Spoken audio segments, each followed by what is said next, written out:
Good evening, everyone. Today I want to talk about peach trees and their graft compatibility with plum rootstock. Peach trees are generally compatible with most plums. However, long-term compatibility could be an issue.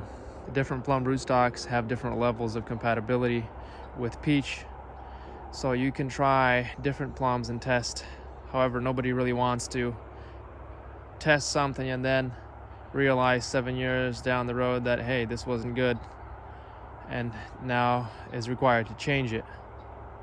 So I'm going to give you a little bit of my experience. They are compatible with European plum, American plum, myrobalan plum, different types of Asian plums. And it seems like certain types of American plum rootstocks have done pretty well, and I've had peaches survive for longer than several years on American plum rootstocks. Just wild American plum, not any particular named cultivar rootstocks. I haven't really done enough testing on any named cultivars of roots. But I want to talk about inner stems and possibly bridging the gap between the long-term incompatibility of plum rootstock and peach to prolong the life of peach on the plum. I'm on a wetland here. All these fields are basically standing water in the wintertime. And so I am required to grow all my apricots and peaches on plum rootstock. There's just no other way around it. Although they do seem to decline on plum roots, they still last longer on plum roots than they would on their own rootstock. And so I am trying to help extend that lifespan by using inner stems. Right now, what I'm testing currently is an inner stem called necticotum.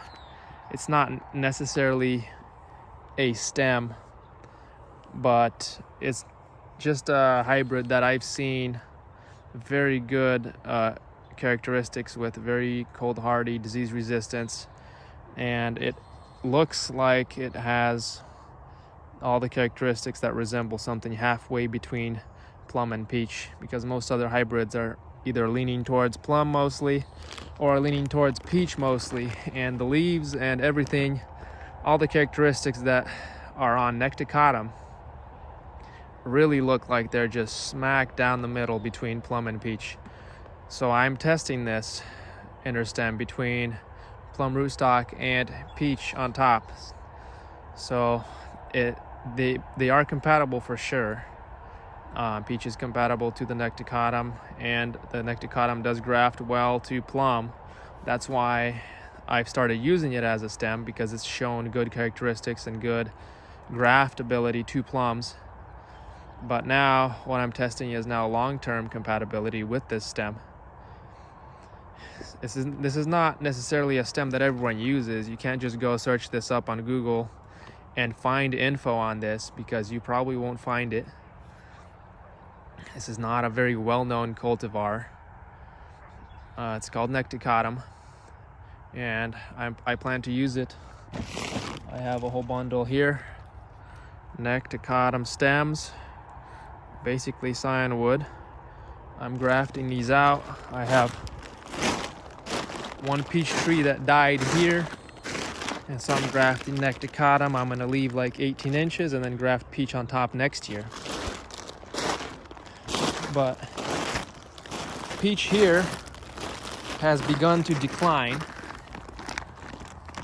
If you see this flare here, any sort of expansion above the graft really shows that it's not a full 100% bond between the rootstock and the top variety. And over the years, this plum will just kick off the peach and grow its rootstock out. So I've left this one stem. I'm gonna graft necticotum to it now, and then next year I'll graft peach to it. Maybe third or fourth year I'll cut this one down and I'll have a replacement tree because this one has already showed signs of slowdown, even though it has peaches on it this year. We've had very good weather this year. It's put on a whole lot of doubles. Look at that. This is Grand Coulee peach, by the way. A tremendous peach. White flesh. My brother found it near Grand Coulee Dam, Washington State, and I've named it Grand Coulee. It might be another cultivar that I don't know yet, so just keep that in mind. Grand Coulee is not an official name. I named it that way. And it shows very little peach leaf curl, even in my climate where all peaches just curl like crazy. So it is very disease resistant, and I really like this peach. Well worth growing.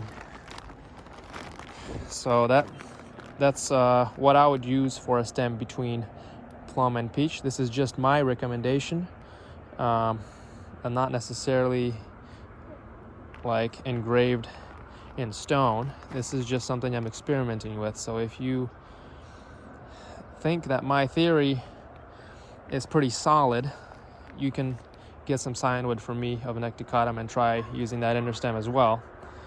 But this is still in the testing stage, and so this is not like something that's 100% proven yet, just my theory. And by the way, while I'm at it, I'll tell you the rest of my reasoning for which interstems to use for the different varieties of stone fruits.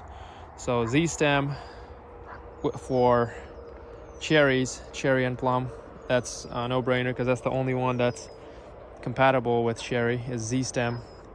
I mentioned this in my other video. Z stem is not compatible with Rainier or some of the other bicolored cherries. Keep that in mind. For apricots, I would use Florid Ceran Black Apricot. It's a naturally occurring hybrid of plum and apricot from Russia. So, and it's very cold hardy, so it does make a very good stem. Still testing the long-term graftability with that one also.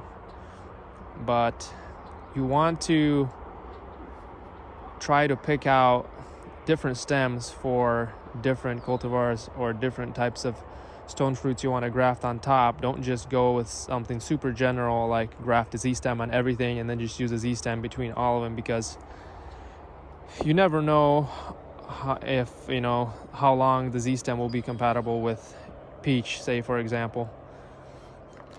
And you don't know with necticatum either, but I just think that my chances are higher with something that resembles something halfway between what you want to graft on top and the plum roots.